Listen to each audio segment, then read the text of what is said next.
નમસ્કાર, હું છું અજય પરમાર, ગુજરાતી અમનસ્ટેક ન્યૂઝમાં.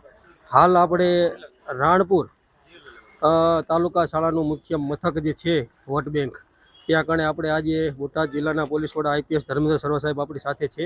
તો આપણે સાહેબ સાથે ચર્ચા કરશું કે સાહેબ હાલ આપણે ચૂંટણીના માહોલ વિશે સાહેબ આપનું શું કહેવું છે? આજે ચૂંટણીનો દિવસ છે એટલે લોકો ખૂબ મોટી સંખ્યામાં મતદાન કરવા આવે, પોતાનો મતનો ઉપયોગ કરે, એટલે વધારે મતદાન કરે. અને આજે હું જણાવવા માગું છું કે બોટાદ પોલીસ દ્વારા જે છે દરેક ચૂંટણી મથકો ઉપર મતદાર મથકો ઉપર ખૂબ ચુસ્ત બંદોબસ્ત ગોઠવાયેલ છે અને અત્યાર સુધી મતદાન શાંતિપૂર્વક ચાલે છે અને આખા દિવસ પણ એવી રીતે શાંતિપૂર્વક ચાલશે. આખા જિલ્લામાં અમારા 1200 જેટલી પોલીસ મતદાન મથકો પર તૈનાત છે. રૂટ મોબાઈલ્સ પણ છે.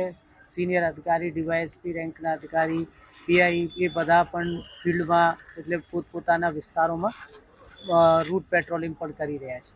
હાલ સાહેબ આપણે જોઈ રહ્યા છીએ કે અત્યારે ગરમીનો પારો ખૂબ જ વધી રહ્યો છે, તો લોકોને આપ શું સંદેશ દેશો? એટલે ગરમીમાં મતદાન મથકમાં આવો ત્યારે બહુ ઊભો નહીં રહો અને જ્યારે મત પૂરો થઈ જાય ત્યારે તાત્કાલિક નીકળી જવાનો. અને બહુ એટલે અમુક લોકો બાળકોને લઈને આવે છે, નાના બાળકોને, તો એ નાના બાળકોને ના લાવો તો સારું છે.